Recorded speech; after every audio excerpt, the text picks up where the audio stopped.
সমাজের বাধার কোনো জায়গা না থাকে। আর প্রত্যেকটা মসজিদের ইমামদেরকে এটা যুবকদের আন্দোলন হওয়া দরকার, প্রত্যেক এলাকা ভিত্তিক আন্দোলন হওয়া দরকার, প্রত্যেক থানা ভিত্তিক আন্দোলন হওয়া দরকার। যে একটা নিম্ন মানে যারা 100 দিনের কাজ করে তার কত টাকা মাইনে দেয়,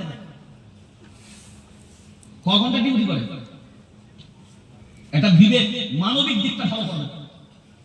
এদিকে 100 দিনের কাজে কত মজুরি? আচ্ছা, আপনারা যে জোন খাটান আপনারা কি বলেন যারা ওই মাসে মাঠে ফাটে যাদেরকে কাজে লাগান? লিভার একটা লিভারের কত মাইনে? 300 টাকা। 300 মাইনে একটা লিভারে কয় ঘন্টা? 8 ঘন্টা। 8টা থেকে 3টে 300 টাকা। রাজমিস্ত্রির লিভারে 300 টাকায় 300 সস্তা গো। 300 রাজমিস্ত্রির লিভার বহুত বেতন 600-700 টাকা। এখন আমি 300 টাকায় ধরে সব থেকে নিচে 300 একদিন যদি 6 ঘন্টা ডিউটিতে 300 টাকা হয়, আচ্ছা 30 দিনে কত হচ্ছে? 9000 জোরে বলেন। 9000 6 ঘন্টা ডিউটি করে 30 দিনে 9000 টাকা নরমাল বেতন। জি। একটা মসজিদের ইমাম 24 থেকে 26 দিন ডিউটি করে। বহু মসজিদ আছে 6টা ছুটি দিতেও কষ্ট হয়, 4টা ছুটি, তারপর চিন্তা বাবা কি দিচ্ছ গো সামনে, আর চা খাওয়া হবে না, এমনি গরম হয়ে যাবে, দাঁড়াও না,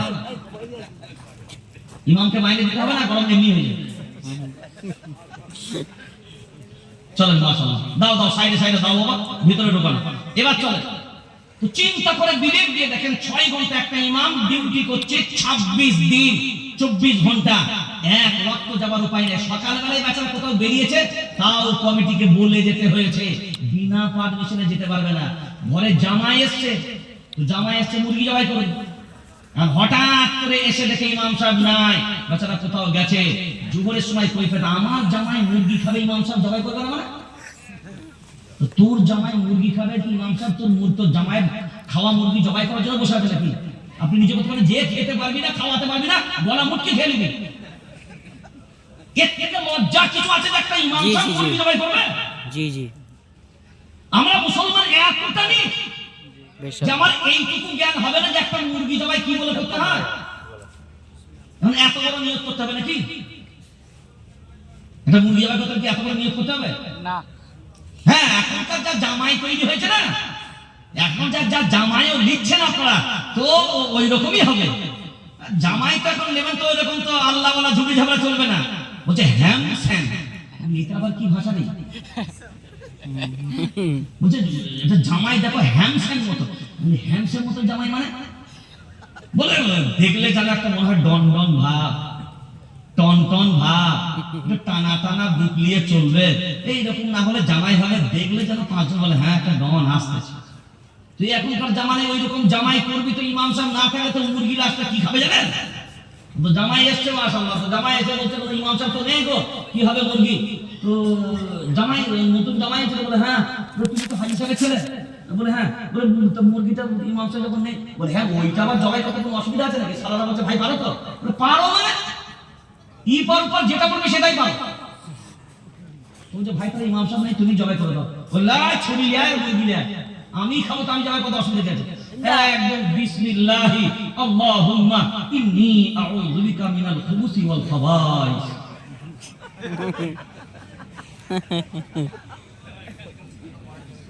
হারাম মুরগি হালাল হবে না?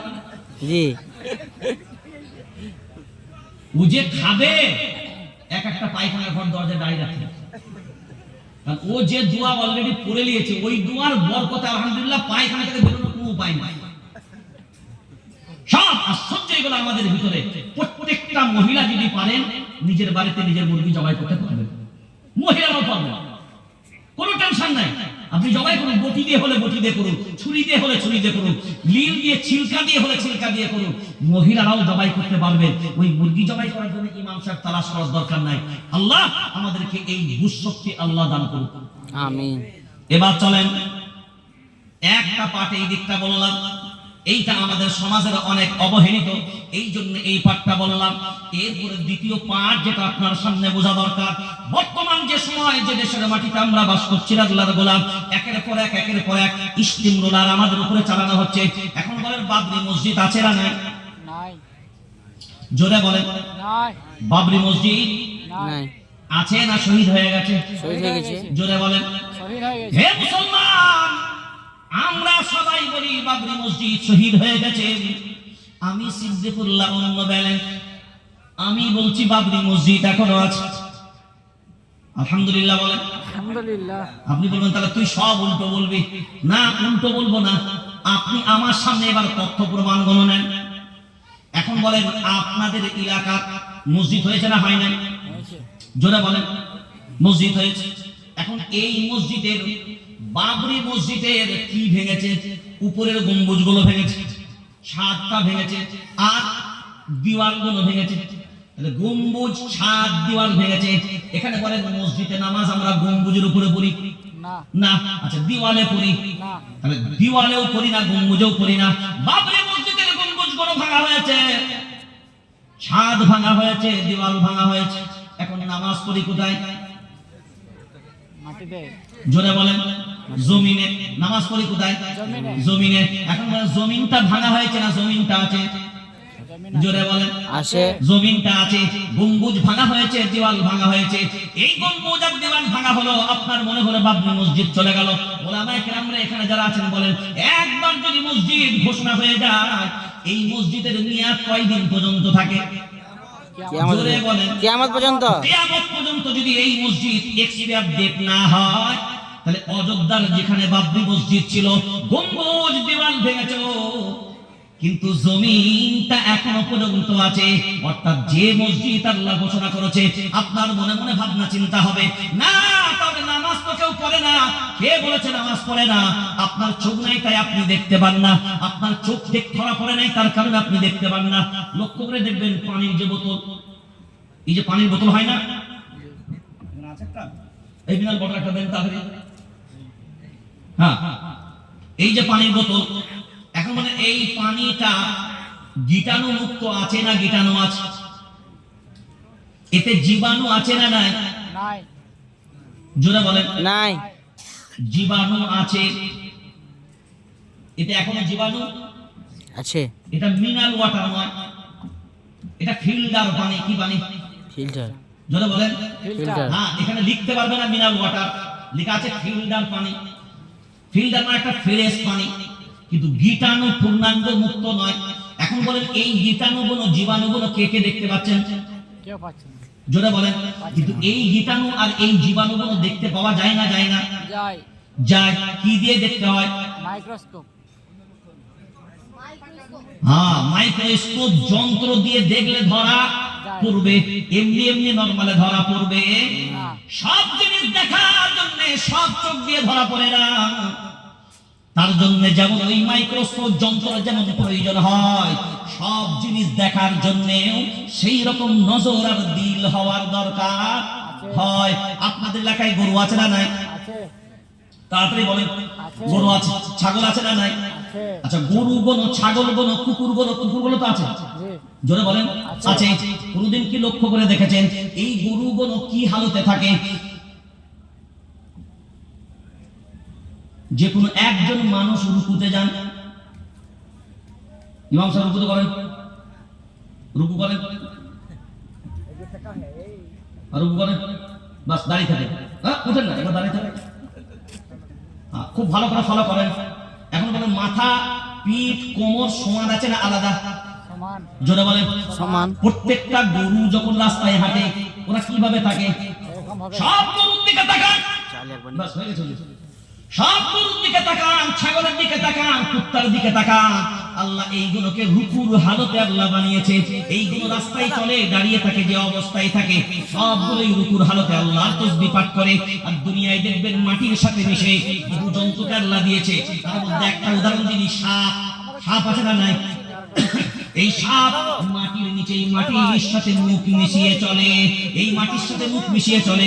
সাজদা মানুষ মাটিতে ঠেকায়, তাদের মাথাগুলো মাটিতে নত করে, এইটাকে আমরা সাজদা বলি। ওই সাপকে আল্লাহ বানিয়েছে সর্ব অবস্থায় সাজদারত অবস্থায় আল্লাহর তাসবিহ পাঠ করবে। পিপিলিকা, তুই মাটির সাথে চলবি, আল্লাহর তাসবিহ পাঠ করবি। কেঁচো, তুই মাটির সাথে চলবি, আল্লাহর সাজদায় অবস্থায় থাকবি, আল্লাহর তাসবিহ পাঠ করবি। দুনিয়ার সব বৃক্ষরাজিগুলোর দিকে তাকাও, গাছগুলোর দিকে তাকাও, সব গাছগুলো দেখবে সব কওমার হালতে দাঁড়িয়ে আছে, রুকুর হালতে পেয়ে গেলেন, কওমার হালতে পেয়ে গেলেন, সাজদার হালতে পেয়ে গেলেন। ওরে আল্লাহর গোলাম, কোনদিন মূল্যায়ন করে ভাবনা চিন্তা করেছেন শুধু আপনারাই বুঝি নামাজ পড়েন? না না, আল্লাহ জিনেরাও নামাজ পড়ে, আল্লাহর ফেরেশতারাও নামাজ পড়ে। ওয়া মা খালাকুতুল জিন্না ওয়াল ইনসা ইল্লা লিয়াবুদুন। কার ইবাদতের জন্য আল্লাহ মানুষ বানিয়েছেন? শুধু একা? না না, ফেরেশতারাও ইবাদত করে, জিনও ইবাদত করে, মানুষও ইবাদত করে। কিন্তু আল্লাহ নির্দিষ্টভাবে হিসাব নেবেন দুই শ্রেণীর কাছে, একটা হলো জিনেদের কাছ থেকে আর একটা হলো মানুষের কাছ থেকে। বাপরে মসজিদ, বিল্ডিং এর দেওয়ালগুলো ফেলে দিয়েছো, গম্বুজে ফেলে দিয়েছো, ঠিক কথা, কিন্তু ওই জমিন কিয়ামত পর্যন্ত মসজিদ থাকবে। থাকবে রে ভাই, টেনশন আপনার নাই। এবার আমার দিকে তাকান, অন্যদিকে নয়। আমার নাম সিদ্দিকুল্লাহ। এখন আমার ডান হাতটা কেটে দেন, এখন আমার নাম সিদ্দিকুল্লাহ। এবার বাম হাতটাও কেটে দেন, এবার আমার নাম। ওইটাই থাকবে, এবার আমার দুটো পা কেটে দেন, আমার নাম। ওইটাই থাকবে। তাহলে আমার দুই হাত নাই, দুই পা নাই, আমার হাত কেটেছেন, পা কেটেছেন, সিদ্দিকুল্লাহ এখনো আছে। গুম্বজ ভেঙেছেন, দেওয়াল ভেঙেছেন, জমিন ভাঙতে পারেন নাই। আসল বডি এখনো পর্যন্ত আছে। আর এই বডি কিয়ামতের ময়দানে আল্লাহ উঠাবেন তার পরিপূর্ণ জীবন দিয়ে। এই মসজিদের সাথে সম্পর্ক রাখবে যারা, এই মসজিদ সহ কিয়ামতের ময়দানে উঠবে তারা। এখন আপনার টেনশন জায়গা নেই, আজকে ক্ষমতা তাদের, তারা জায়গায় নিয়ে নিজের জায়গায় নিয়ে ক্ষমতা দেখিয়েছে। আল্লাহ যেদিনকে 850 বছর এই রাজ্য, এই দেশ স্বাধীন করার, এই দেশ রাজত্ব করার 850 বছর যাদের ক্ষমতা ছিল, আল্লাহ যেদিনকে সুযোগ দিবেন আল্লাহর গোলাম, সময় যেদিনকে আল্লাহ দিবে, টেনশন আপনাকে নিতে হবে না। আজকে আমরা সম্মান জানিয়ে মেনে নিয়েছি। আল্লাহ যেদিনকে তৌফিক দেবেন, আপন জায়গায় বাবরি মসজিদ তার দেওয়াল আর গম্বুজ সহ আপন জায়গায় আবার ফিরিয়ে দেওয়া হবে ইনশাআল্লাহ। আরে ইয়ার জোরে বলো না, ইনশাআল্লাহ। পারা যাবে না? যাবে না? জি, জোরে বলেন। হবে। আপনার টেনশন নাই। দুনিয়ার জমিনে কারোর জন্য ঈমান ওয়ালারা কোনোদিন টেনশন নেবে না। টেনশন নেবে তারা বেঈমান হবে যারা, টেনশন নেবে তারা গাদ্দার হবে যারা, টেনশন নেবে তারা অপদত্ত হবে যারা, ঈমান ওয়ালা হবে যারা, টেনশন নেবে না তারা। আল্লাহ কুরআনুল কারীম সূরার নাম সূরা মুহাম্মদ 26 নম্বর পারা 6 নম্বর সফর লাস্ট নম্বর আয়াতে আল্লাহ ক্লিয়ার করে দিয়েছে, যালিকা বিআন্নাল্লাহা মাওলাল্লাযীনা আমানু ওয়া আন্নাল কাফিরিনা লা মাওলা লাহুম। আল্লাহু আকবার বলেন। আল্লাহু আকবার। এই কথা কার? আল্লাহ। এই কথা কার? আল্লাহ। আল্লাহ নিজে যখন বলেন যালিকা বিআন্নাল্লাহা মাওলাল্লাযীনা আমানু, ঈমান ওয়ালাদের অভিভাবক আমি আল্লাহ, ঈমান ওয়ালাদের গার্জিয়ান আমি আল্লাহ। ঈমান ওয়ালাদের অভিভাবক যদি আল্লাহ হয়, টেনশনের কি আছে? আর আমার পরিবারে যদি কেউ অসুস্থ হয়, আমার পরিবারে যদি কোনো বিপদ আসে, টেনশন কার? অভিভাবকের না? চিন্তা কার? গার্জিয়ানের না? জোরে বলেন, জোরে বলেন। গার্জিয়ান। টেনশন আপনার না তার। আল্লাহ বলছেন ঈমান ওয়ালাদের অভিভাবক আমি আল্লাহ। এখন প্রশ্ন হবে এই জায়গায়, ঈমান ওয়ালা হবে যারা, টেনশন নিবে না তারা তারা। সূরার নাম সূরা আল ইমরান ৪৪ নম্বর পারা ৬ নম্বর সাফার ভিতরে আল্লাহ বলেন, ওয়ালা তাহিনু ওয়ালা তাহজানু ওয়া আনতুমুল আ'লাউনা ইন কুনতুম, যারা বলেন মুমিনিন, যদি কুনতুম তোমরা, মুমিনিন মুমিন হও, যদি তোমরা মুমিন হও, তোমাদের জন্য টেনশন যারা বলেন নাই, চিন্তা যেমন চিন্তা নাই। মুমিন হবে না যারা, টেনশন নেবে তারা, যারা টেনশন নেবে তারা। তারা। আমি গত বছর ত্রিপুরার একটা জায়গায় গেলাম, তো ঠিক মাহফিল শুরু হবে আসর থেকে, হঠাৎ করে আমার কাছে ফোন। আমি তখন ত্রিপুরা অলরেডি ল্যান্ড করে গেছি, এয়ারপোর্ট অলরেডি চলে গেছি, গাড়িতে আছে একজন আলিমের বাড়িতে, তো ওখান থেকে যাব। তো হঠাৎ করে ফোন আসলো, হুজুর আপনি আসবেন না। আমি বললাম কেন? বলে এখানে হঠাৎ করে বিএসএফ 144 ধারা কারফিউ দিয়ে দিয়েছে, মাহফিল হতে দেবে না, আপনি কিন্তু আসলে অ্যারেস্ট হয়ে যাবেন। আমি বললাম আমি বাংলা থেকে এত কষ্ট করে আসলাম, আপনাদের মসজিদের ব্যাপারে মাহফিল, আর পুরো হঠাৎ করে কি ব্যাপার? বলে ওদের মন হঠাৎ করে 144 ধারা দেবে না। তো আমি বললাম আল্লাহ, তুমি তো মুসাফিরকে কোনোদিন ফেরাও না, মুসাফিরের কথা যখন তুমি ফেরাও না, একটা মুসাফিরকে তুমি ফিরিয়ে দেবে, এটা কি করে সম্ভব হবে? আল্লাহ তুমি কোনো রাস্তা বের করো। ঘন্টাখানেক পরে আমি রেস্ট নিয়ে আমি তারপর বললাম ভাই এমন কোনো রাস্তা নেই যে রাস্তায় কারফিউ নেই? বলে হুজুর একটাই রাস্তা আছে, কিন্তু আপনি আসবেন না, কারণ সব মাইক টাইক খুলে দেওয়া হয়েছে, কারণ কোনো অবস্থায় মাহফিল করা যাবে না। আমি বললাম ঠিক আছে, আমি আপনাদের সাথে সাক্ষাৎ তো করতে পারি, সাক্ষাৎ তো বাধা নেই। মাশাআল্লাহ রাস্তা আমাকে বলে দিল, সেই রাস্তা দিয়ে একজন আলিমকে নিয়ে 2-4 জন আমরা গেলাম। যাওয়ার পরে দেখলাম গোটা গ্রামের সান্নাটা ছেয়ে গেছে, মানে একদম যেন সব মারা গেলে যেমন একটা হয়, গোটা পরিবার হারা, সেরকম একটা সব মন খারাপ, পুরো শুনশান গ্রাম। গেলাম মসজিদে, গিয়ে উঠলাম, গিয়ে বললাম ভাই ভালো আছেন? আমি সালাম কালাম করার জন্য এসেছি ভাই, আপনাদেরকে হাদিয়াও দিতে হবে না, আর আমি বায়ান করতেও আসিনি। তো সালাম কালাম করার পর আমি বলছি ভাই একটা কাজ তো করা যেতে পারে, আমি মুসাফির মানুষ, আর আল্লাহ যখন মুসাফিরের দোয়া ফেরান না, তো একটা দোয়ার মজলিস করা যাবে না মসজিদের ভিতরে? আপনারা যদি অনুমতি দেন তো আসেন না, প্যান্ডেল বাদ দেন, মাইক বাদ দেন, মসজিদে তো মাইক আছে, একটা কাজ করুন, আসুন আমরা মসজিদের ভিতরে গিয়ে একটা দোয়ার মজলিস করি। বলে হ্যাঁ হুজুর এটা করা যেতে পারে, কিন্তু কোনো রিস্ক? আমরা মসজিদে কোনো রিস্ক নাই, রিস্ক না নিলে হবে কি করে? বেশ কথা বুঝতে পারেন? যে বলেতে রিস্ক সেই বলেতেই তো শিখ, কারণ ব্যাট তুললে তবে তো 6 হবে, আর ব্যাট না তুললে আউট হবে, 6 হবে না। আমরা রিস্ক নেন না, খেলি আমরা দেখি। আলহামদুলিল্লাহ মাইকে মসজিদে মাইক ইরান হলো, আপনারা যে যেখানে আসেন, কলকাতা থেকে হুজুর আইছে কথা কইব, এটা দুয়ার মজলিস হইব, ওদের কথা এরকম দুয়ার মজলিস হইব, সবাই চলে এসো। তো মাশাআল্লাহ দেখলাম মসজিদে এক করে 30 মতন প্রথমে জুড়লো। তারপর আমি বললাম একটা কাজ করেন, যে চেয়ারটা আমার জন্য এনেছিলেন ওই সিংহাসনের মতন, চেয়ারটাকে মসজিদে ঢুকে আমরা বলছি হুজুর কোনো অসুবিধা, আমরা আরে মসজিদের ভিতরে ঢোকেন না, তারপরে দেখছি। তো আলহামদুলিল্লাহ 20 মিনিট 2-4 কথা আলোচনা করতে করতে দেখা গেল এক পর্যায়ে পুরো মসজিদ ভর্তি, গোটা গ্রামের মানুষ আলহামদুলিল্লাহ জড়ো হয়ে গেছে।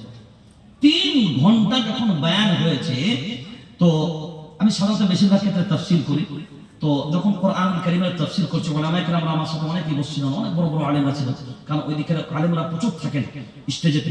তো বলছেন হযরত বয়ানের পরে যে আমাদের মনে হলো আমরা তো কোরআন নাজিল হতে দেখিনি, কিন্তু আমার মনে হলো আপনি যখন আয়াতের তাফসীরগুলো আমাদের সামনে আজকে অন্তত বর্ণনা করছিলেন, যেন মনে হচ্ছে আল্লাহ যেন আমাদের জন্য এই আয়াতগুলোকে যেন নাজিল করেছেন। সুবহানাল্লাহ।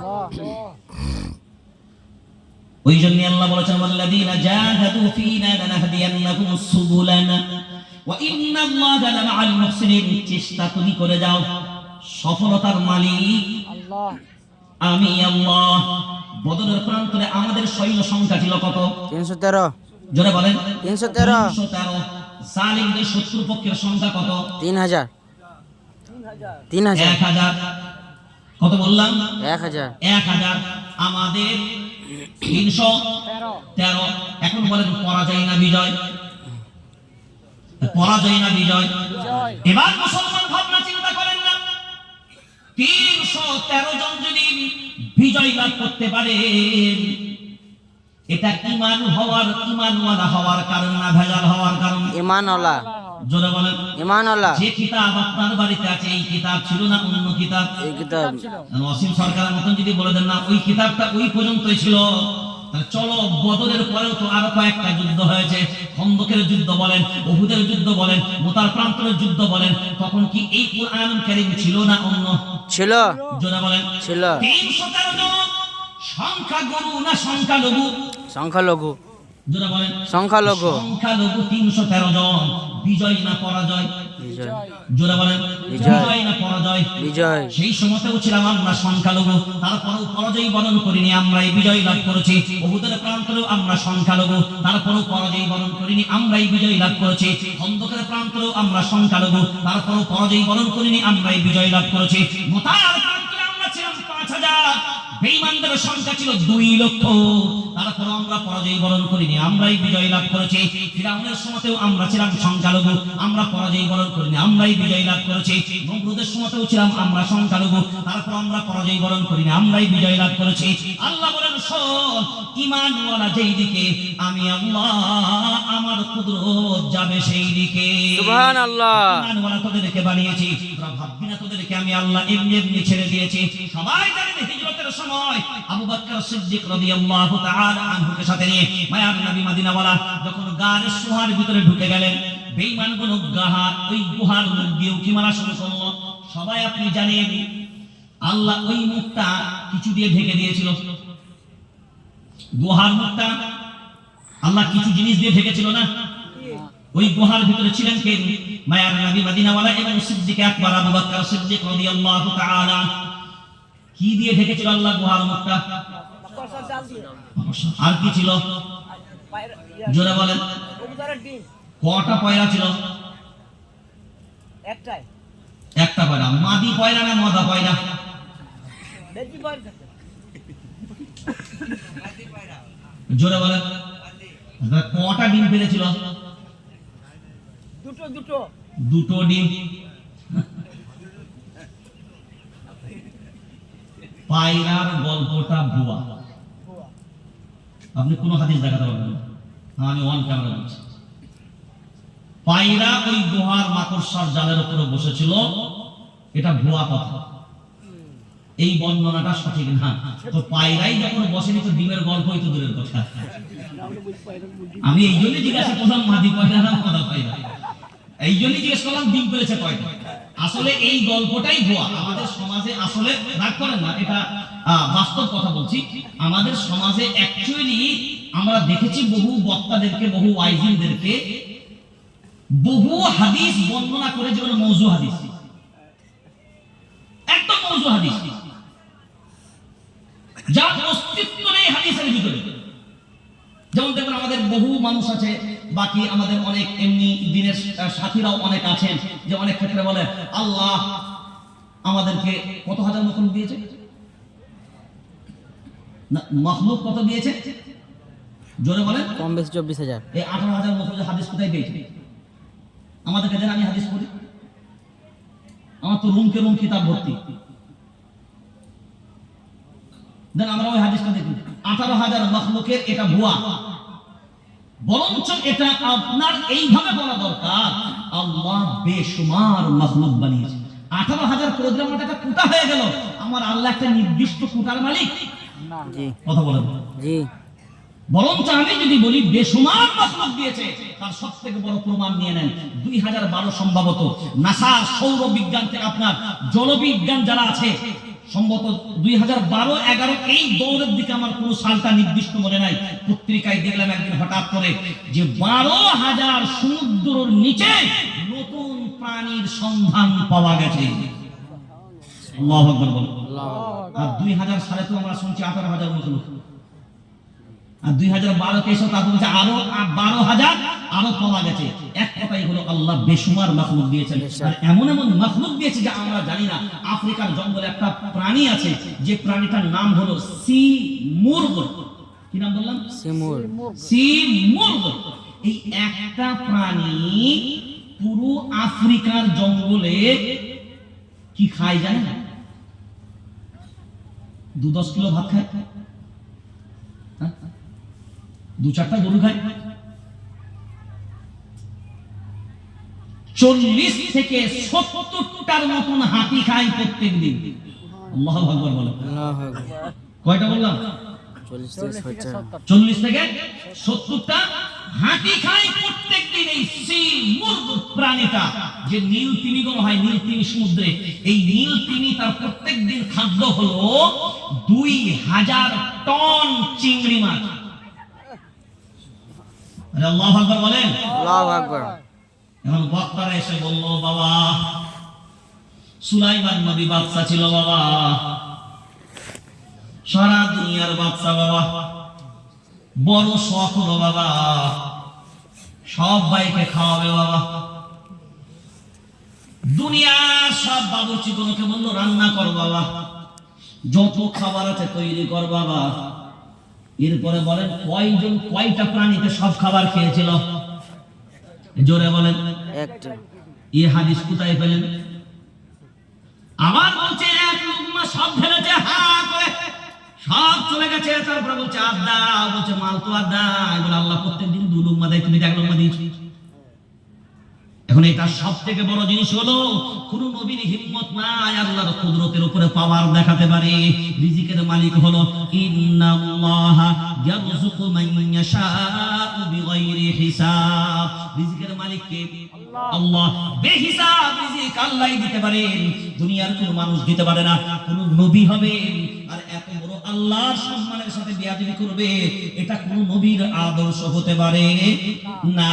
অনেক মানুষ এমন কথাও বলে, জাকারিয়া আলাইহিস সালাম তার কওমরা তাকে তাড়া করলো, গিয়ে গাছকে বলল গাছ ফাঁক হয়ে যা। জাকারিয়া আলাইহিস সালাম ঢুকে বলল, একটা কাপড় শুধু বেরিয়েছিল। শয়তান বলল ওই যে কাপড়টা বেরিয়েছে, জাকারিয়া ওখানে ঢুকে আছে। শুনেছেন না শোনেন না? এরপর বলল করাত দিয়ে কাট। আল্লাহ নাকি বলল জাকারিয়া করাত দিয়ে কাটবে, করলে বেঈমানদের খাতায় দেব। তাই তো? এই করাত দিয়ে কাটা এই গল্পটা পুরো রটনা, সব ভুয়া খবর। এখন একজন নবী সাহায্য আল্লাহর কাছে চাইবে না একটা সৃষ্টির কাছে চাইবে? আল্লাহ। জোরে বলেন না কেন? কার কাছে চাইবে? আল্লাহর কাছে। আল্লাহর কাছে চাইবে। ওই জন্য সমাজে বহু জিনিস আমাদের মাঝখানে আছে যেগুলো আমাদের কাছে ভুয়া। অনেক জিনিস আমরা এখনো পর্যন্ত সেইগুলো তাহকিক সেইভাবে করতে পারি না, তারপরেও আমরা মনে করি আল্লাহর গোলাম। আপনারা লক্ষ্য করে দেখবেন ভারতবর্ষের মুসলমান বলছে টেনশন নেই, 40 কোটি মুসলমান আছে। এখন এরা মনে মনে ভাবছে আপনি বললেন বাবরি চলে গেল, না না আমরা বাংলার মানুষ নতুন একটা বাবরির জন্ম দিয়েছি। তাই তো? শুনে রেখে দেবেন, আমি যেমন হাওড়া থেকে এসেছি, আমার নামের সাথে বলা হবে হাওড়াবি। হাওড়াবি মানে হাওড়া। আমি যদি বর্ধমানের হয় আমাকে বলবে বর্ধমানি, মানে বর্ধমানের। বাবরি, বাবরের, বাবরি, বাবরের। এখন বলেন যে মসজিদ তৈরি হবে এটা বাবরি না বাবরের নামে আর একটা মসজিদ? বাবরের নামে একটা মসজিদ। বাবরের নামে আর একটা মসজিদ বাবরি হবে না। আর অরিজিনাল যে বাবরি সেটা এখনো পর্যন্ত ইতিহাস আপনাদের জানা নাই। অরিজিনাল বাবরি এখনো পর্যন্ত আছে ভারতবর্ষের জমিনে, হরিয়ানা রাজ্য পানিপথ এলাকায় অরিজিনাল বাবরি মসজিদ এখনো পর্যন্ত আছে। অযোধ্যাটা ছিল 2য় নম্বরে, 1ম নম্বর বাবরের তৈরিকৃত মসজিদ। ওই মসজিদ হলো পানিপথে, এখন গেলে দেখতে পাওয়া যাবে। হরিয়ানা রাজ্যের নাম হলো হরিয়ানা, পানিপথের ভিতরে ওই বাবরি মসজিদ এখনো পর্যন্ত আছে। আল্লাহর গোলাম, যে বাবরি মসজিদ এখন নামাজ হয় না ঠিক কথা, কিন্তু প্রথম ওই বাবরি মসজিদ। কারণ বাবরি মসজিদ তৈরি হয় কত সালে? অযোধ্যার বাবরি মসজিদ তৈরি হয় 1528 খ্রিস্টাব্দে। কত খ্রিস্টাব্দে? 1528 খ্রিস্টাব্দে। আর যে মসজিদের কথা আমি বলছি ওটা বাবর তৈরি করেছিল 1526 খ্রিস্টাব্দে। কয় বছরের ডিফারেন্স? 2 বছরের। তাহলে প্রথম বাবর যে মসজিদ তৈরি করলো ওই মসজিদটার নাম হলো কাবলিবাগ মসজিদ। ওই মসজিদটা তখন তৈরি করা হয়েছিল যখন ইব্রাহিম লোধি এর সাথে যুদ্ধে যখন বাবর জয়ী হয়েছিল। ইব্রাহিম লোধিকে যখন পরাজিত করেছিল, পরাজিত করার পরে বাবরের স্ত্রী ছিল কাবুল দেশের, বাবরের স্ত্রী ছিল কাবুলের। ওই জন্য তার নামের সাথে সাদৃশ্যতা রেখে ওই মসজিদের নাম হয়, তার স্ত্রীকে উপহার স্বরূপ তার স্ত্রীর নামে দেওয়া হলো কাবলি বেগম, কাবলিবাগ মসজিদ। কি মসজিদ? কাবলিবাগ মসজিদ। এটাই কিন্তু বাবর প্রথম তৈরি করেছিল। সেই মসজিদ কিন্তু এখনো পর্যন্ত নামাজ হয় না ঠিক কথায়।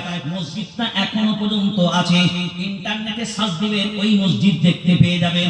আমরা মনে করছি ভারতবর্ষে বাবরি নাই, 2 বাবরি আপনাকে প্রমাণ দিলাম। এই বাবরিও আছে, ওই বাবরিও আছে আছে। শুধু দেওয়াল ভাঙা দেখতে পেয়েছি, গম্বুজ ভাঙা দেখতে পেয়েছি। আল্লাহর ঘর কোনোদিন যেতে পারে না, কারণ আল্লাহর ঘরের ডেট এক্সপায়ার হয় না। জোরে বলেন না। এটা তো ওষুধের মতো নয়, কিয়ামত পর্যন্ত একবার মসজিদ হয়ে গেলে মসজিদই থাকবে, ওইটা নেবার ক্ষমতা আর কারো হয় না। আর কারো নাই। এখন এই সাহসগুলোর পিছনে একটাই কারণ, আমরা যদি আমাদের ভিতরে এক হতে পারি, আল্লাহর গোলাম মনে রেখে দিতে হবে এই জায়গাটা, আমরা যদি এক হয়ে চলতে পারি টেনশন নিতে হবে না, ভরসা যদি আল্লাহর প্রতি করতে পারি টেনশন নিতে হবে না। কারণ ঈমানওয়ালা হবে যারা, টেনশন নেবে না তারা। ওই গায়ের সুহার ভিতরে, সুরের ভিতরে যখন আবু বকর সিদ্দিক রাদিয়াল্লাহু তাআলা একটু চিন্তার মতো মগ্ন, যখন তার কপালের ভিতরে, চেহারার ভিতরে পেলেন, মায়ার নবী মদিনাওয়ালা বলেন, আবু বকর আপনি কি টেনশন নেন নাকি? টেনশন নেবার কোনো জায়গা নাই, আপনি ভাববেন না আমি আর আপনি একা। ওয়ালা তাহজান ইন্নাল্লাহা মা'ানা, আমাদের দুই জনের মাঝে আর একজন আছেন, তিনি অন্য কেউ নয়, তিনি হলেন আল্লাহ। ঈমানওয়ালা যেদিকে আমার রব, সেই দিকে আমার রব সেই দিকে সেই দিকে। আল্লাহ কুরআনুল কারীম সূরার নাম সূরা আল ইমরান ৪র্থ নম্বর পারা সাফা নাম্বার 10 এর ভিতর আল্লাহ বলেন, ইয়ানসুরকুমুল্লাহু ফালা গালিবা লাকুম ওয়া ইয়াখযুলকুম ফামান যাল্লাযী ইয়ানসুরকুম মিন বা'দি ওয়া আলাল্লাহি ফালইয়াতাওয়াক্কালিল মুমিনুন। আল্লাহু আকবার বলেন। হিফাজতের মালিককে আল্লাহ, হিফাজতের মালিককে আল্লাহ। জোরে বলেন আল্লাহ। আল্লাহ যদি হিফাজতের দায়িত্ব নেয়, সারা দুনিয়ার সব শক্তি এক হবে, তারপরেও তার একটা পশম বাঁকা করতে পারবে না, পারবে না, জোরে বলেন পারবে না, কোনোদিন সম্ভব হবে না। কারণ আল্লাহ হিফাজতের দায়িত্ব যদি একবার নিয়ে নেয়, ঈমানওয়ালাদের হিফাজতের দায়িত্ব কে নিয়েছেন? আল্লাহ। জোরে বলেন আল্লাহ। তো আল্লাহ যদি হিফাজতের দায়িত্ব নেয়, আমরা টেনশন নেব কেন? আল্লাহ কুরআনুল কারীম সূরার নাম সূরা ইউনূস 11 নম্বর পারা 15 নম্বর সাফার 1ম নম্বর আয়াতে আল্লাহ বলেন, আলা ইন্না আউলিয়া আল্লাহ লা খাউফুন আলাইহিম ওয়া লা হুম ইয়াহজানুন। আল্লাহ ওয়ালা হবে যারা, টেনশন তোমাদের নিতে হবে না।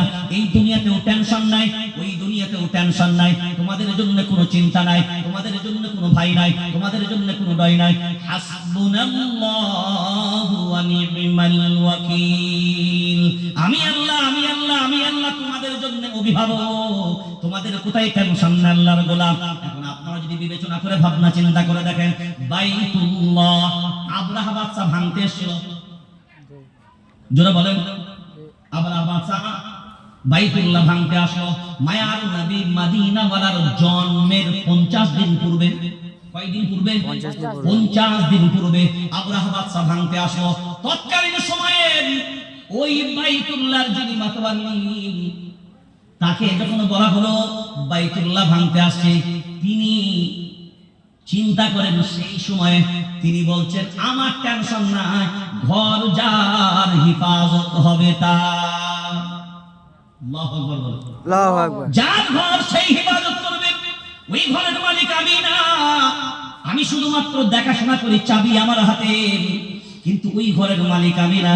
এখন চিন্তা ভাবনা করে দেখেন, ওই ঘর আল্লাহ হিফাজত করেছিল না করে নাই? করেছিল, জোরে বলেন করেছিল। করেছিল কি দ্বারা? আবাবিল ফাঁকি দেয়। জোরে বলেন আবাবিল পাখি দ্বারা। কে বলেছে? এইটাই তো আমাদের বড় সমস্যা। কোরআন আমার সামনে আছে, শাব্দিক ভাবে তাহকিক করে, ইজরা করে, যেমন ভাবে পারবেন আমাকে আয়াতের তাফসীরটা বুঝিয়ে দেন। এবার চলুন আমি আয়াতটা পড়ছি আপনার সামনে। সূরার নাম সূরা ফিল, সূরার নাম সূরা ফিল মানে হলো হাতি, হাতির নামে সূরা। আল্লাহ বিভিন্ন পোকামাকড়ের নামে সূরা কুরআনুল কারীমে নাযিল করেছে। মাকড়সার নামে সূরা আনকাবুত, পিপড়িকার নামে সূরা, মৌমাছির নামে সূরা। এবার আসেন, সবাই আমরা ছোট্টবেলা থেকেই জেনে আসছি আল্লাহ বাইতুল্লাহ হিফাজত করেছিল কি পাখি দ্বারা? আবাবিল। জোরে বলেন হ্যাঁ, আবাবিল পাখি দ্বারা।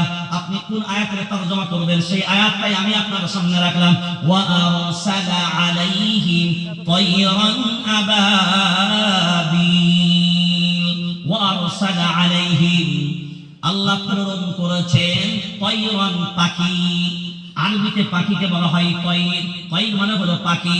আল্লাহ পাখি প্রেরণ করেছেন আবাবিল। আবাবিল মানে হলো ঝাঁকে ঝাঁকে। আবাবিল মানে ঝাঁকে ঝাঁকে জোরে বলেন ঝাঁকে ঝাঁকে ঝাঁকে পাখি দ্বারা আল্লাহ বাইতুল্লাহ হিফাজত করেছেন। লজিক দিয়েও কিন্তু ঝাঁকে ঝাঁকে তাই সঠিক। কারণ পাখিদের কি হয়? ঝাঁক ঝাঁকি হয়, পাখিদের ঝাঁক হয়। আপনারা দেখবেন সকালবেলায় সন্ধ্যাবেলায় আমরা কি বলি? আরে ঝাঁকে ঝাঁকে পাখি যাচ্ছে। আল্লাহ ঝাঁকে ঝাঁকে, বরঞ্চ আমরা যে শুনে আসছি আবাবিল, ওই পাখিদের নাম নয়। আবাবিল পাখি ভিন্ন হতে পারে, কিন্তু আল্লাহ যে পাখিগুলো দ্বারা হেফাজত করেছিলেন ওটা ছিল ঝাঁকে ঝাঁকে পাখি, আবাবিল পাখি নয় জোরে বলেন নয় নয়। এইভাবে আল্লাহ হেফাজত করেছেন। এবার ঈমানওয়ালা মুসলমান আপনারা ভাবনা চিন্তা করে বলেন, যে আল্লাহ এই পাখিদের ঝাঁক দ্বারা বাইতুল্লাহ হিফাজত করেছিলেন, বাবরি মসজিদ ভাঙার সময় ওই পাখির ঝাঁক কি ছিল না? ছিল। তাহলে কেন হিফাজত হলো না? কোনদিন ভাবেন এটা? গবেষণা করেন, মূল্যায়ন করেন। বাইতুল্লাহ দুনিয়ার জমিনে কিয়ামত পর্যন্ত কোন জালিমের হিম্মত নাই। সারা দুনিয়ার মসজিদ গুলো নির্মাণ করি আমরা, সারা দুনিয়ার মসজিদ গুলো তৈরি করি আমরা, অল্প আমাদের সময় আমাদের আল্লাহর ঘর আমরা তৈরি করে দিই। এটা হলো আমাদের দায়িত্ব। আল্লাহ এটাই চান, তোরা আমার বান্দা, আমি আল্লাহ আমাকে কতটা ভালোবাসি, আমার ঘর তৈরি করে দিবি, তোরা তৈরি করে দিবি, আর আমি আল্লাহ কিয়ামতের ময়দানে তোদেরকে সহ আমি আল্লাহ জান্নাতের সার্টিফিকেটের ব্যবস্থা করে দেব। হে মুসলমান, এবার ভাবনা চিন্তা করে যদি দেখি যত জায়গায় আমরা গেছি, টেনশন এই জন্য ঈমানওয়ালাদের হবে না। নমরুদের দৌড় দেখেছি, টেনশন আমরা করিনি। ফিরাউনের দৌড় দেখেছি, টেনশন আমরা করিনি। আল্লাহ ফিরাউনকে, যে মুসা আলাইহিস সালামকে যে পানিতে আল্লাহ হেফাজত করেছেন, ওই পানিতেই আল্লাহ কাকে ডুবিয়ে মেরেছে? জোরে বলেন। ফেরাউন। কোন নদীতে? জোরে বলেন। নীল নদে। আর আপনারা জানেন না? নীল নদ। জোরে বলেন। কে বলেছে? আমাকে বলুন, কে বলেছে? এই নীল নদে মুসা আলাইহিস সালামের ব্যাপারটা নয়। নীল নদের ইতিহাস হলো আলাদা। লোহিত সাগরে, সবাই বলেন লোহিত সাগর। ফিরাউনকে ডুবিয়ে মেরেছে কোন সাগরে? লোহিত সাগরে। লোহিত সাগরে, নীল নদে নয়। আল্লাহ নমরুদকে ধ্বংস করেছেন হ্যামসেন মশা দ্বারা। খুব শক্তিমান, জোরে বলেন। খুব শক্তিমান না বিকলাঙ্গ? প্রতিবন্ধী, বিকলাঙ্গ, হ্যামসেন না। তো আপনার কি মনে হয় সেই আল্লাহ নেই যে আল্লাহ নমরুদকে বিকলাঙ্গ ল্যাংড়া মশা দ্বারা সাইজ করতে পারে? সেই আল্লাহ চাইলে কি এই জালিমগুলোকে সাইজ করতে পারে না? কথা বলেন। পারে। পারে না? পারে না? আপনার কি মনে হচ্ছে আল্লাহ দেখছে না? আলাম ইয়ালাম বিআন্নাল্লাহ ইয়ারা। আল্লাহ দেখছে না এটা ভাববেন না। আল্লাহ সব সময় নজর দিয়েছে আপনাদের প্রতি, কারণ তিনি এই জন্যই তো আল্লাহ। কারণ আল্লাহ 24 ঘন্টা একটা সেকেন্ড তিনি আমাদের থেকে নজর ফিরান না। তাই তো তিনি নিজে বলেছেন, আল্লাহু লা ইলাহা ইল্লা হুয়াল হাইয়ুল কাইয়্যুম লা তাখুযুহু সিনাতুন ওয়ালা নাওম। আমি আল্লাহ ঘুমাই না। কারণ আমি যদি ঘুমিয়ে যাই, চোখ যদি লেগে যায়, ড্রাইভার যখন গাড়ি চালায়, এখন যদি চোখ একবার লেগে যায় কোথায়? আর আল্লাহ বলেন, ইন্না রাব্বাকুমুল্লাহুল্লাযী খালাকাস সামাওয়াতি ওয়াল আরদা ফি সিত্তাতি আইয়ামিন সুম্মা ইসতাওয়া আলাল আরশ। এই আসমান জমিন আমি আল্লাহ আমার হাতের মুঠার ভিতরে চালাচ্ছি, অন্য কেউ নয়। কারণ আমি আল্লাহ চালাচ্ছি, অন্য কেউ নয়। তাই তো আমি আল্লাহ একদম শুরুয়াতেই বলে দিয়েছি, আলহামদুলিল্লাহি রাব্বিল আলামিন। আল্লাহু আকবার বলেন। সকল সকলের স্রষ্টাকে আল্লাহ, অন্য কেউ নয়, তিনি চালাচ্ছেন। ঘুমের প্রয়োজন তার নাই। ওরে মুসলমান, একবার জন্য ভাববেন না, দুনিয়ার অফিস আদালত যাই বলেন না কেন, টাইমে খুলবে, টাইমে বন্ধ হবে। আল্লাহ বলছেন শুনে রেখে দাও, 10টায় অন হবে, সন্ধ্যা 5টায় বন্ধ হয়ে যাবে। মানুষের যদি 6টায় দরকার হয়, সেই দিনকার কোনো কাজ মিটবে না, আগামী কালকের জন্য তোমাকে ওয়েট করা লাগবে। কিন্তু আমি হলাম এমন একজন আল্লাহ, 24 ঘন্টা খুলে রেখেছি। সন্ধ্যাবেলায় ডাকলে আমি আল্লাহ পাবি, রাতের বেলায় ডাকলে পাবি, রাত 12টায় ডাকলে পাবি, 2টায় ডাকলে পাবি, যখন ডাকবি পাবি, শয়নকালে ঢুকলে পাবি। যে সময় আমি আল্লাহ আমাকে ডাকবি সেই সময়তেই পাবি। উদউনি আস্তাজিব লাকুম, চা আমি আল্লাহ আমার কাছে, কখন চাইবি, যখন ইচ্ছা তখন চা। আমি আল্লাহ এমন কোন দূরে নাই। ওয়া ইদা সাআলাকা ইবাদি আন্নী ফাইন্নী করিব উজিবু দাওয়াতাদ দাঈ ইযা দাআনি ফালইস্তাজিবু লি ওয়ালিউমিনু বি লাআল্লাহুম ইয়ারশুদুন। তোরা যেমন ডাকবি আমি আল্লাহ যেমন সাড়া দেব, আর আমি আল্লাহ যখন ডাকবো তোরা তখন বিড়ি টেনে টেনে বাড়াবি। সুবহানাল্লাহ। আমি আল্লাহ যখন ডাক দেব, আমি যেমন তোরা ডাকবি, আমি আল্লাহ সাড়া দেব, তো তোদের বিবেকে লাগে আমি আল্লাহ যখন ডাকবো তোরা তখন সাড়া দিবি। জোরে বলেন দিবি। এখন এই জায়গাটাই যদি ভাবনা চিন্তা করেন, রাগ করেন না। আপনারা মিস্টার আজাজিলের নাম শুনেছেন? কে হয়? খালাতো ভাই নাকি? শয়তান। ভাইরা ভাইয়া, আজাজিলটা কে? আরে বলেন, কিছু জানতে গেলে বলেন। আমরা একদম 11:30 বেজে গেছে, শেষ করে দেবো, একদম শেষ টপিক। বলেন, কোন প্রশ্ন হলে কিন্তু আমি জবাব দেবো না।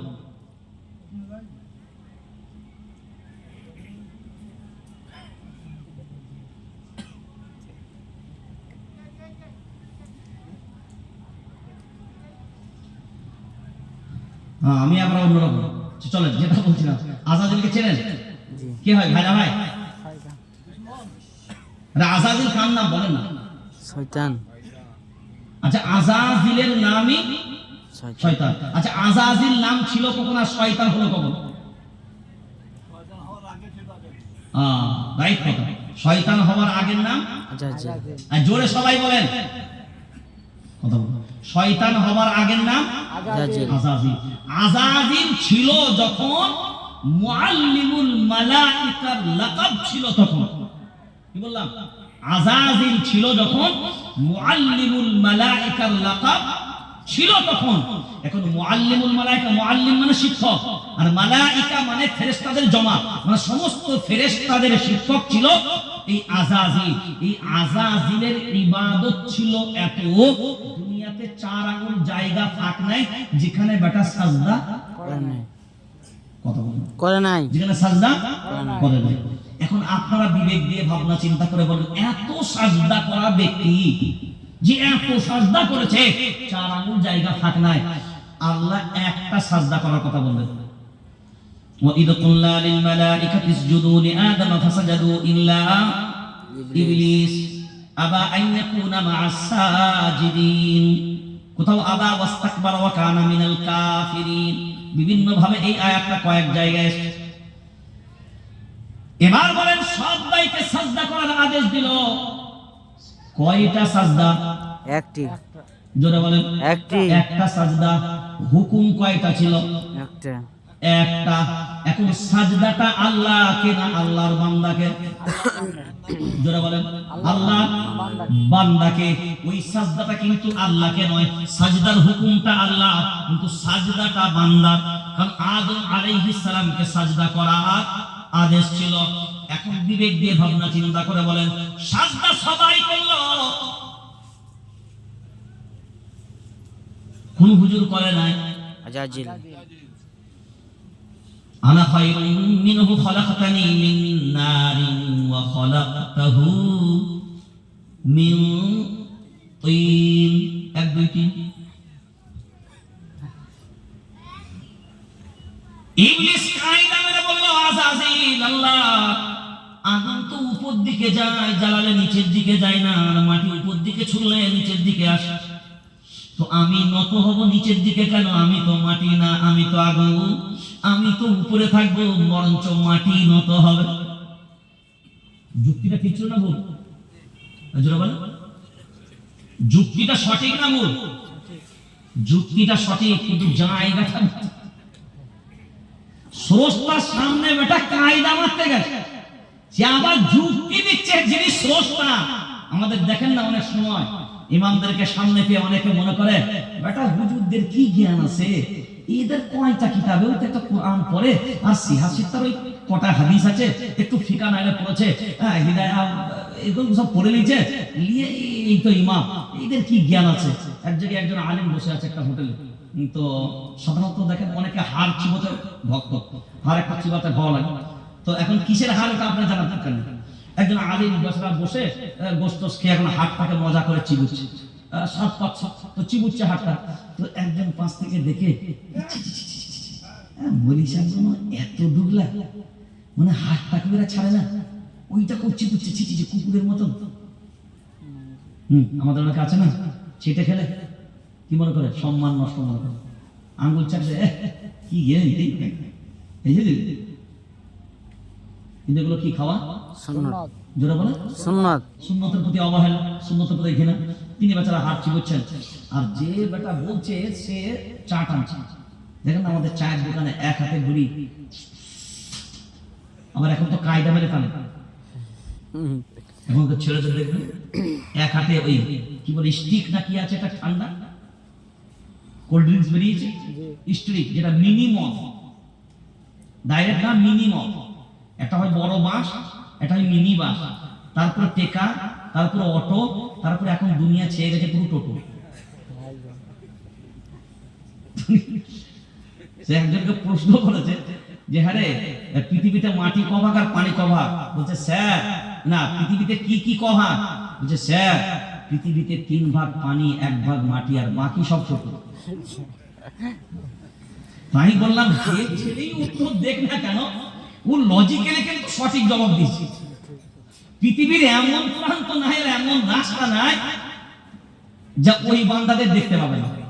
ওই জন্য ও টোটো, তো আমরা সাধারণত যে ছেলেরা দেখতে নেই টোটো করে ঘুরে বেড়াতো তাকে আমরা বলতাম টোটো কোম্পানি।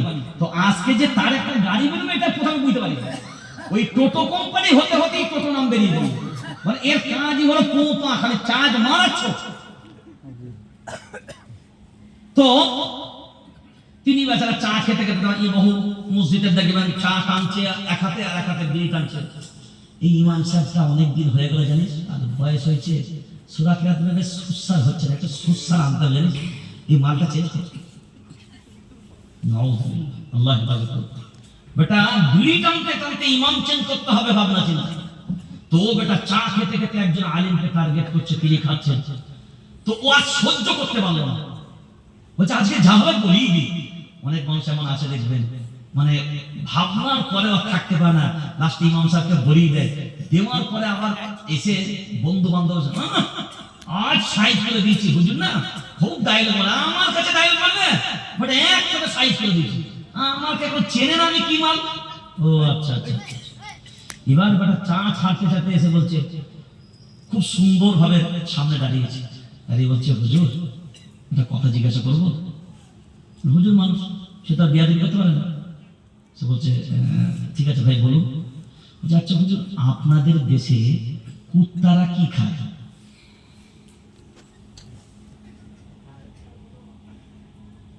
প্রশ্নটা কাকে করেছে? হুজুরকে, আলেম মানুষকে। আচ্ছা এই প্রশ্নটা জাগলো কেন? আলেম মানুষ হার চিবুচ্ছিল বলে। তো আলেম মানুষ তো আল্লাহ ইলম দিয়েছে তাকে বেইজ্জতি করার জন্য না। উনি ও আমাকে বলছেন হ্যাঁ হ্যাঁ হুজুর আপনাকে বলছি, আপনার দেশের কুকুরগুলো কি খায়? ও আমাদের দেশের কুকুরগুলো চা খায়। চা খাচ্ছিল কে? যে প্রশ্ন করছে যে প্রশ্ন করছিল, যে প্রশ্ন করছিল, প্রশ্ন করছিল বলেছে। তো হুজুর মানুষ তো যেমনি বলেছে, ও ভেবেছিল যে কুকুরে তো হাড্ডি খায়, তো হুজুর তার মিথ্যা বলবে না, হুজুর বলবে আমার দেশের কুকুরগুলো হাড্ডি খায়। আর যেমনি এই কথা বলবে হাড্ডি খায়, তো আমি বলবো হুজুর আপনি সেই হাড্ডি চিবুচ্ছেন, একটা হুজুরকে অপমান করা যাবে। কিন্তু ও যে কায়দা মেরে কোদালটা ওর ঘাড়ে মারবে ও থরি না বুঝতে পেরেছে। তো কখনো কোন ক্ষেত্রে, এটা তো যুক্তির বিচারে বললাম, আলিমদের সাথে ইমামদের সাথে কোনোদিন পাঙ্গা নিতে যাবে না।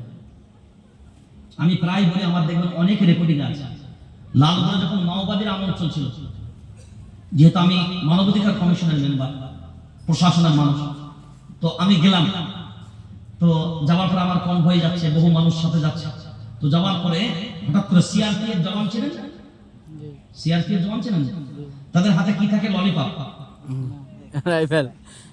কি থাকে? রাইফেল। AK-47, AK-47 যেটা বিএসএফ জওয়ানদের হাতে থাকে। তো AK-47 আমাদের মুরব্বীরা বলছে AK-47 নতুন কোম্পানির চকলেট বেরিয়েছে নাকি? AK-47 মানে কি? হ্যাঁ, এই চকলেট। তো হঠাৎ করে সন্ধ্যা ঘনিয়ে আসছে, আর মাওবাদীর এরকম পিরাকাটা জঙ্গল, মানে মারাত্মক ভয়াবহ অবস্থা, বেরোতে হবে এতগুলো মানুষকে নিয়ে। হঠাৎ করে সিআরপিএফ জওয়ান এই জায়গায় ওই 47টা লাগিয়ে দিয়ে বলছে, आप अंदर नहीं जा सकते। मैंने बोला क्यों? नहीं, आपकी इजाजत नहीं, हमारा डीजी का ऑर्डर है, आप अंदर नहीं जा सकते। फिर मैंने बोला, मैं तो लाल बाजार कलकत्ता से परमिशन लेकर आया हूँ, मैं तो अंदर जाकर के रहूंगा, क्योंकि हमें वहाँ अमन और सुकून के पैगाम लेकर जाना है, इसलिए मैं जाऊंगा। नहीं, आप अंदर नहीं जा सकते। এইভাবে তর্ক হতে এক পর্যায়ে বেটা বলে ফেললো, अगर आप अंदर जाने की कोशिश करेंगे तो हम चला देंगे। যেমনি বলেছে চালা দেंगे তো কুরআন ওয়ালাদের চাঁদি, আর এমনি তো আমরা স্টেজ থেকে রাস্তার লোক বেশি। যেমনি বলেছে চাঁদি হয়ে গেল গরম, अरे चलाना तुझे मना किसने किया? मगर चलाने से पहले एक बात तो सुन ले, चलाने वाला तू है मगर बचाने वाला मेरा रब है। अल्लाहू अकबर, अल्लाहू अकबर।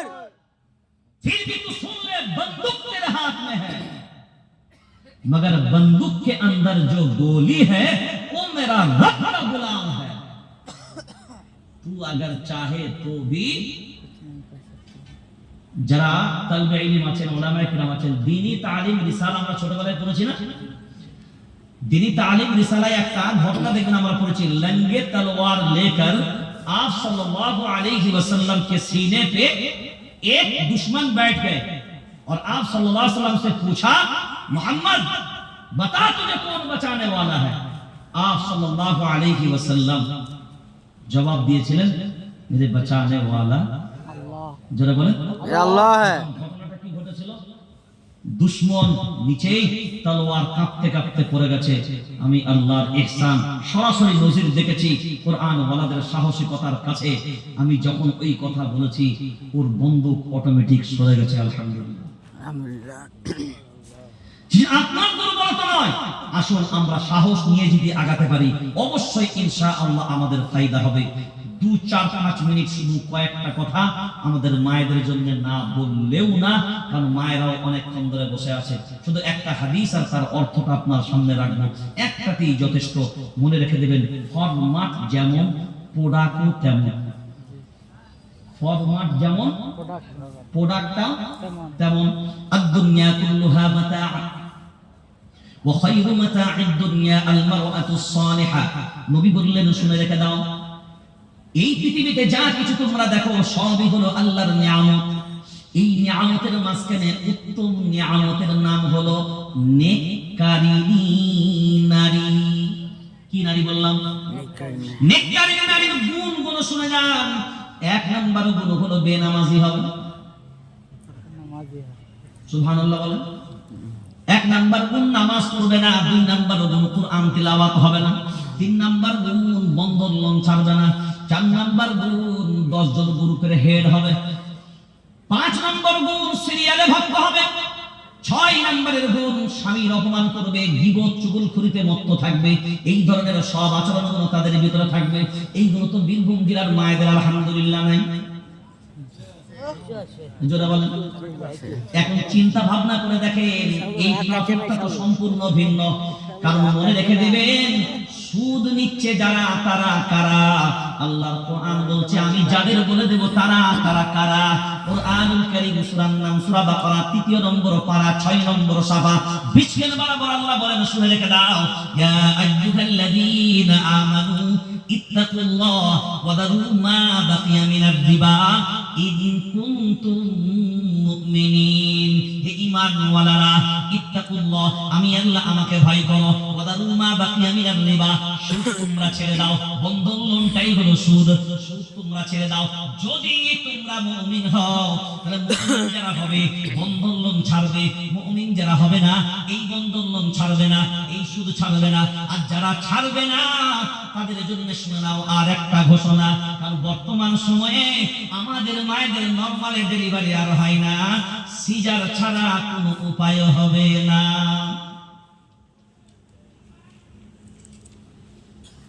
ইমাম নবী বললেন ইমরাতুন কাসিয়াতুন আলিয়াতুন, এমন একটা সময় আসবে মহিলারা পোশাক পরবে কিন্তু তারপরেও উলঙ্গ হবে, পোশাক পরার পরেও ল্যাংটা হবে। আল্লাহ কুরআনুল কারীম সূরার নাম সূরা আ'রাফ ৮ নম্বর পারা ১২ নম্বর সাফার ভিতরে এবার আল্লাহ জানিয়ে দিলেন, ইয়া বানি আদম قد أنزلنا عليكم لباسا يواري سوآتكم وريشا ولباس التقوى ذلك خير। এই পোশাকটা হলো আল্লাহর নিয়ামত, আর এই নিয়ামত আল্লাহর পক্ষ থেকে এসেছে। এইটা কোন পোশাক? উত্তম, যে পোশাকের ভিতরে তাকওয়া পাওয়া যাবে, যে পোশাক পরলে আল্লাহর ভয় হবে, যে পোশাক পরলে আল্লাহর ভক্তি থাকবে, যে পোশাক পরলে কুমন্ত্রণা থেকে নিজেকে বাঁচানো যাবে। আর আমাদের বর্তমানে পোশাকগুলো যেইগুলো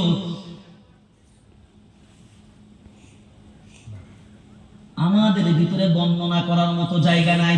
ইমামরা আলেমরা যদি বলেন, অনেক মানুষের প্রতিবাদ করে এই ধরনের কথাগুলো কেন বয়ানে নিয়ে আসেন?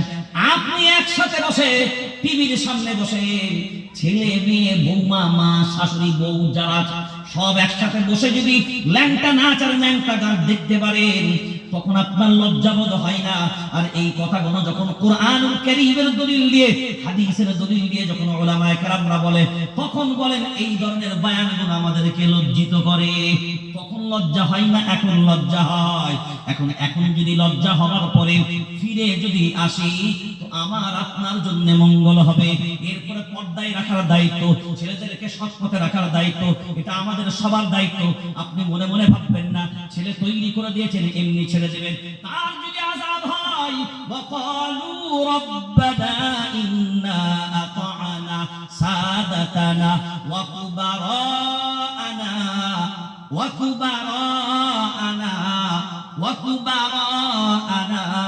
فأضلونا السبيلا ربنا آتهم ضعفين من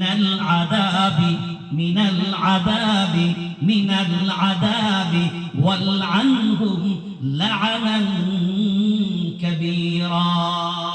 আয় আল্লাহ, যে কারণে আমরা আজকে আযাব ভোগ করার জন্য আজকে আমাদের জন্য আযাব দিচ্ছ, আমাদেরকে যারা ভুল পথে চালিয়েছিল, আমাদের অভিভাবক গার্জেন, আমাদের নেতা, আমাদের যারা বড়রা ছিল, আমাদেরকে তারাই ভুল পথে চালিয়েছে।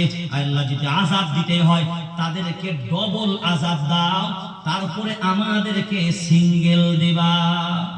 ডবল আযাব কারা পাবে?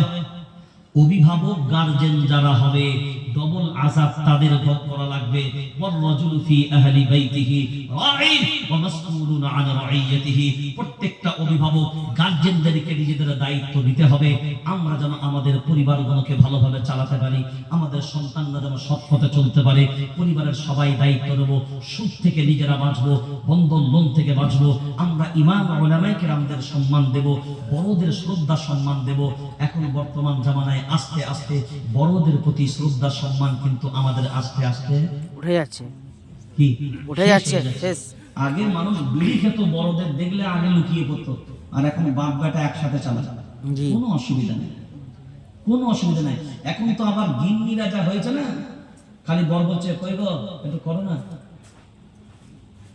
গিন্নি থাসছে বরকে দিচ্ছে, আর ছেলে বসে বসে দেখছি। এই চরিত্র আমাদের সমাজে আল্লাহ আমাদেরকে হেফাজত করুন।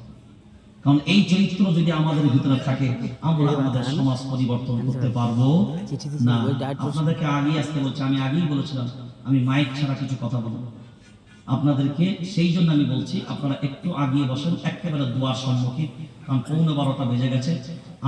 একেবারে আগানো যাবে না, কারণ আল্লাহ যেটুকু কোরআন সুন্নাহর আলোকে কথা বলিয়েছে বর্তমান সময়কে সামনে রেখে আল্লাহ সেইটুকুই আমাদেরকে আমল করার তৌফিক দিন। আর মনে রাখতে হবে, একটা জলসাতেই তো আর সবকিছু শোনা সম্ভবপর হবে না, সেই জন্য কিছু কথা আপনাকে মাইক ছাড়াও শুনতে হবে, যার কারণে আপনাকে কাছে আসতে হবে, না হলে সেই কথাগুলো এবং সমস্ত মোবাইল বন্ধ থাকবে, কোনো মোবাইল